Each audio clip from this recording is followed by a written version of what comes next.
Вести на Канал 8. Добар ден. Проблемот со кучењата скитници во Кочани никако да се реши. Граѓаните постојано се жалат на каснување или плашање од страна на кучињата, но најголем број лица, дури 12, се каснати од едно куче кое најчесто се движи околу автобуската станица во Кочани. Од 12 каснати, 8 се само во последните 2 недели. Центарот за јавно здравје со апел итно да се реши проблемот со кучињата скитници, со посебен акцент на споменатото куче. Драган Амповски од Кочани пред камерата на Канал 8 со солзи во очите зборуваше дека крајно време е да се преземат мерки за справување со проблемот кучиња скитници во Кочани. Еднаш во кругот на болницата, втор пат кај автобуската станица, едно исто куче го каснува 2 пати на различни делови од телото. Опама кучето, барне се, 20 барне кучето. То не живее, там да живее, те полици там. Там обърне и обърнеме, появи полицията, че иди до бърза помощ. Марта не се яви, не работи. Не работи, иди до бърза помощ. Повезаме, после върна се полицията и повезаме. Пойдо па на автобуса горе на да се чежат. Да се чежат. А тук паме реши. После да решиме бърне се 20 бърне. И не само овој човек настрадал од каснување. Истото куче има каснато досега 12 лица, од кои 8 во последните 2 недели. Центарот за јавно здравје досега повеќе пати реагирал до релевантните институции за кучињата скитници, но не е преземено ништо. Проблемот со кучињата скитници е покомплексен, поопширен, меѓутоа конкретно се работи за случај со едно куче скитник, кое во текот на минатите 2-3 недели има каснато 8 лица. 2 жени и 6 мажи се каснати, нападнати и каснати од исто куче скитник. По описот на луѓето, локацијата, сите се нападнати на слична локација, тоа е покрај пругата близу училиштето Никола Карев, основното училиште Никола Карев и на автобуска станица. Сметам дека ова исто куче има нападнато, реков, спрема описот, спрема начинот на кој ги напаѓа луѓето, претходно во рок од 1 година има нападнато и каснато дури 12 лица, тоа е крај на 2014 и во текот на 2015.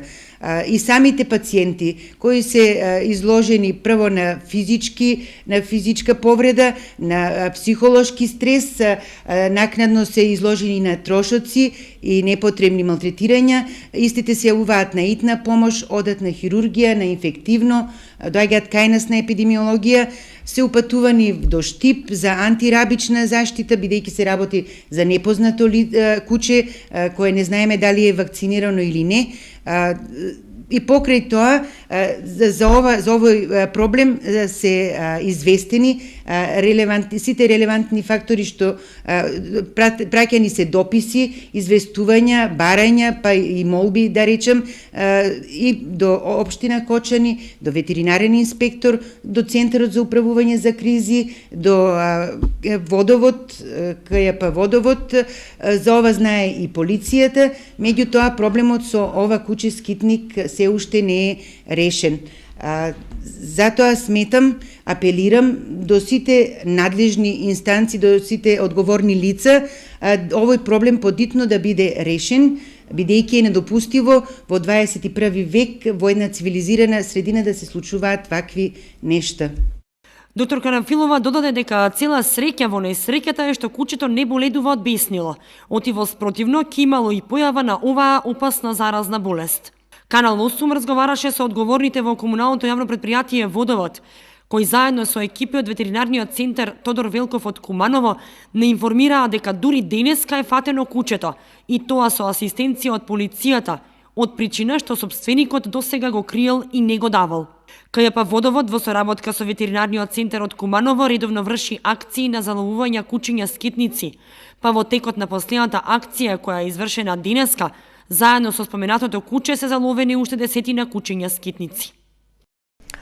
Околу 25 милиони денари е долгот на општата болница Кочани кон другите здравствени институции и доверители. Повеќе од 2 милиони денари пак и должат пациентите на болницата. Испратени се опомени, од кои голем дел од нив ќе бидат наплатени преку извршители. 2016 година Кочанската болница ја стартува со 5 милиони денари поголем буџет од минатата година. За 5 милиони денари е зголемен буџетот за 2016 година на општата болница во Кочани. Годинава оваа институција ќе располага со околу 140 милиони денари. Околу 70% од долговите во вредност од 25 милиони денари на Кочанската болница се кон другите здравствени установи, вели директорот на институцијата Дејан Апостоловски. Околу 70% од долговите на обврските што ги има општа болница Кочани се спрема другите јавно здравствени установи. Значи, околу 30% од вкупниот долг е спрема доверителите, кои што гледаме и редовно да плаќаме и сме од редовните плаќачи, односно јавно здравствени установи кои што редовно ги подмируваат своите обврски.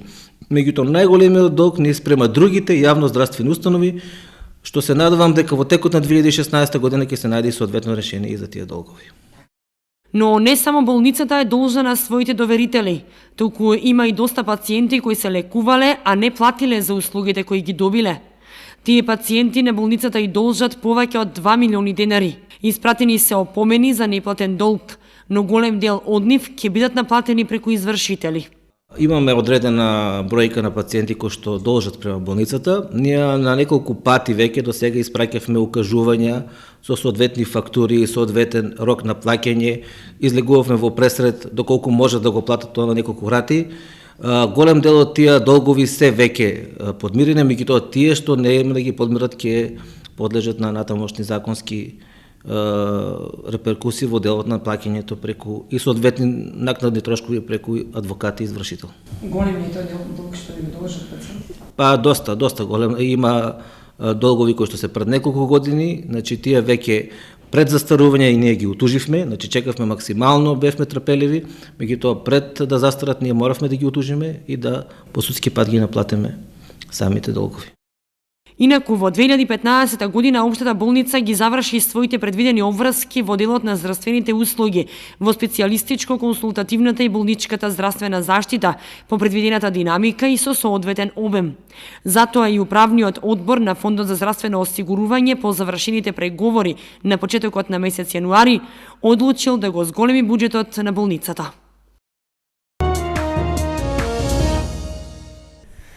Започна со работа новиот општински комитет на ВМРО ДПМН од Кочани. На првата седница што се одржа викендов на новите членови на комитетот им беа врачени решенијата. 28 членови ќе брои новиот состав на општинскиот комитет на ВМРО ДПМН од Кочани. Викендов се одржа и првата работна средба, на која председателот на партискиот огранок Лазо Митев им ги подели решенијата на новите членови. Во раководството на партијата во Кочани заедно со него по автоматизам влегуваат и носителите на други високи функции на партиски тела, односно градоначалникот, председателот на Советот, пратеникот во Собранието на Република Македонија, председателот на Унијата на жени, председателот на Унијата на млади сили, председателот на Унијата на ветерани, како и членот на Централниот комитет. Покрај нив, во новиот состав на Општинскиот комитет избрани се уште 20 членови, чиј мандат беше верификуван минатата недела на седницата на Централниот комитет на партијата во Скопје. Инаку, функцијата подпредседател на партијата во Кочани во овој мандат ќе ја извршува Анче Трифунов. За секретар е избрана Марија Ананиева, а благајник ќе биде Дарко Стојчевски. По доделувањето на решенијата на новите членови, новиот состав на Општинскиот комитет на ВМРО ДПМН од Кочани го одржа и првиот работен состанок. Првиот пообилен снег оваа зима на Пониква донесе поголем број посетители. Ги имаше од повеќе градови од регионот и заедно со учениците кои зимскиот распуст го користат на планина, уживаа во скијањето и прошетките. За прв пат оваа зима сместувачките и угостителските капацитети на Пониква беа максимално искористени и исполнети. Една од главните причини за тоа е снегот што падна викендов и кој донесе голем број посетители во планинскиот рекреативен центар. Тоа има возможи да уживаат во прекрасната зимска идила што се создаде после долготрајниот период без снег. Гости имаше и од Кочани, но и од други градови од регионот, па и пошироко. Релативно ниските температури и ветерот што дуваше повремено не беше пречка и помладите и повозрастните да бидат задоволни што конечно имаат можност да уживаат во вистинскиот зимски пейзаж. Дел од посетителите рекоа дека се задоволни од она што им го нуди Пониква. Снега и времето, добро време, ден недела. Година на година мислам дека се гради нешто има. Се поинтересно станува. Има више нови објекти изградено и тоа е. Почесто да има. Колку често? Поределата за викендо. Да. Чисто релаксација. Освен во собствена режија, дел од посетителите на Пониква имаат и организиран престој во некои од сместувачките капацитети. Најмладите се задоволни што освен класичното зимување имаат можност и да научат да скијаат. Па ние овде се учиме да скијаме. Многу ни е интересно. Секој ден сме тука по 2 или 1 сат. Повеќе години сме тука, учиме да скијаме.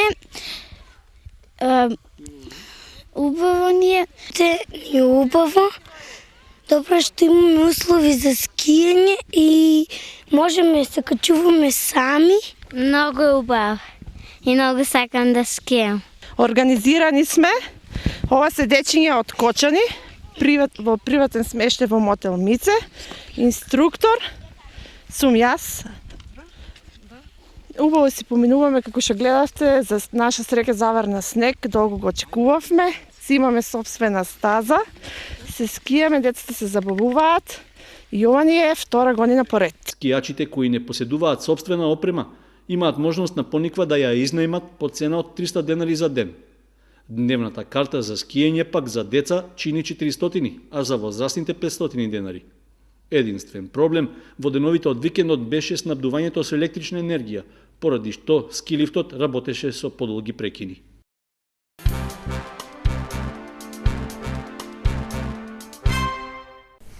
Временските услови понатаму влијаат врз нормалното одвивање на сообраќајот. Екипите на Македонија Пат постојано се на терен и работат на оспособување на патните правци на кои има навеви од снег. Проблеми во нормалното одвивање на сообраќајот поради временските услови има на одделни делници на магистралните и регионалните патишта, поради што надлежните апелираат до возачите на зголемено внимание. Поради силен северен ветер на патните правци Штип Кочани, на клучката Штип Радовиш и Свете Николе Куманово, на места има појава од снег на коловозот. Дежурните екипи на јавното предпријатие Македонија Пат се на терен и работат на расчистување на овие делници. Во моментот сите патни правци регионални магистрални се проводни. Има проблеми покрај старата механизација. Имаме ангажирана и механизација од трети лица. Сепак има проблеми. Како од ветерот на овчеполието ни прави навеви, интервенираме нон-стоп. Како и имаме поголем дел на делницата од Исти Бања, Каменица, Одрни. Вчера се интервенираше и тамо, се чистеше. Границата горе спрема Делчево исто така е оспособена, чиста, значи ние викаме до црн асфалт е дојдено. На поедини места, како што реков, ветерот прави проблеми. Сега за сега е подносливо. Според Коцев, освен временските услови, проблеми во одвивањето на сообраќајот прават и дел од возачите кои не поседуваат соодветна зимска опрема. Таков бил случајот викендов на регионалниот пат кон Свети Николе, каде имало подолг застој поради препречен камион. Моравме да ангажираме додатна механизација од Куманово, бидејќи нашите камиони беа од оваа страна. Се интервенираше, успешно ја изведовме целата тој захват, го тргнавме камионот и покрај тоа што на тоа место ветерот правеше наноси до метар. Моравме да уклучиме и накнадна механизација, тоа е снегочистач, за да може да се отклони, да се воспостави сообраќајот и беше во застој сообраќајот околу 2 часа. Од Автомотосојузот на Македонија исто така упатуваат препорака за исклучително внимателно возење, прилагодена брзина на движење, почитување на поставената сообраќајна сигнализација и планирање на патувањето според временските услови. Посебно внимание потребно е на делниците кои минуваат низ клисурите и засеците, особено во источниот регион на патните правци Кочани Делчево и Виница Берово, каде е можна почеста појава на одрони. За една деценија невработеноста во Виница е намалена за 52%. Пред 764 активни баратели на работа во општината беа презентирани новите мерки од оперативниот план на владата за 2016 година. Отворени денови на Агенцијата за вработување во Виница. Виница во 2016 година влезе со 1900 невработени лица, од кои само 764 се лица кои активно бараат работа, а меѓу нив најбројни 218 се оние на возраст од 50 до 59 години, 153 се лица на возраст од 15 до 29 години, 127 се лица на возраст од 30 до 39 години, а над 60 години се 149 лица. За една деценија невработеноста во Виница е намалена за 52%, вели раководителот на Агенцијата за вработување Орце Христовски на отворените денови на институцијата. Христовски додава дека ако се земе просек кога имало 3661 невработен во 2006 година, сега се околу 1900. Невработеноста сега намалена за 52%, а вработеноста од 2006 е зголемена од 3700 на 5200 лица. Христовски пред невработените и работодавачите ги презентираше сите нови мерки кои можат да им обезбедат вработување како на младите, така и на возрастните. За прв пат од оваа година невработени лица може да користат бесплатни обуки за возачи за С и Е категорија, обуки за стекнување лиценци за обезбедување, обуки во областа на туризмот за стекнување сертификати, а има соодветни мерки и за лицата со инвалидност. Како пилот програми за кои доправа ќе се анализира интересот, се воведува субвенционирање за отворање приватни градинки, приватни домови за стари лица, како и финансиска поддршка за лица кои ќе чуваат деца до 6 годишна возраст. Инаку 2015 година во Виница, согласно мерките од проектот Македонија вработува, работен однос засновале 68 лица, а со ослободување од бредонеси од март 2014 до денес се вработени вкупно 153 лица. 2015 година самовработување со грант обезбедиле 10 лица, а со кредитирање 5 физички и 4 правни лица. Со практични искуства се стекнале 3 лица, а субвенционирани работни места обезбедиле 13 невработени.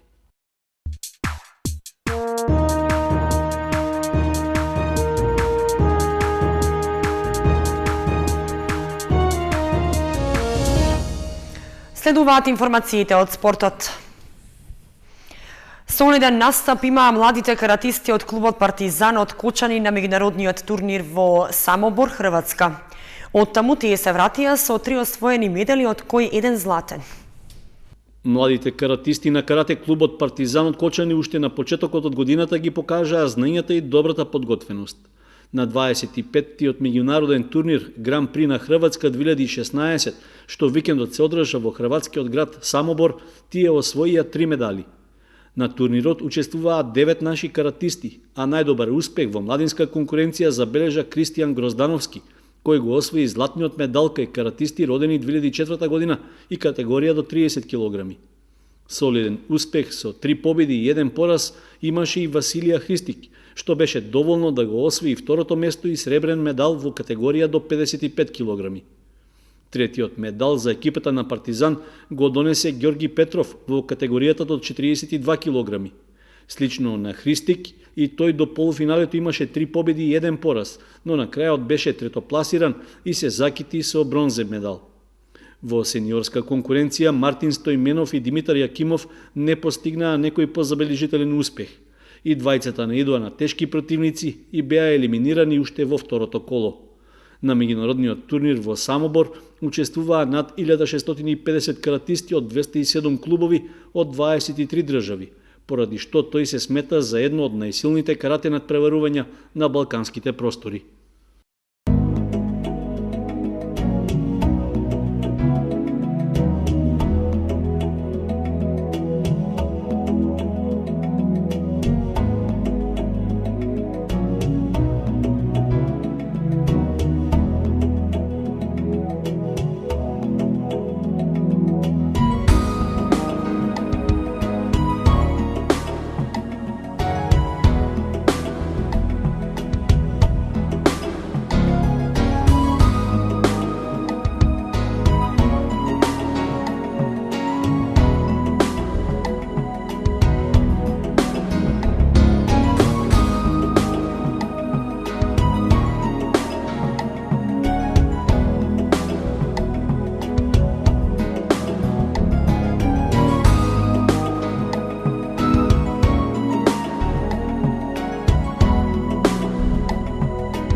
Вестите завршија, останете и понатаму на Канал 8. Довидување.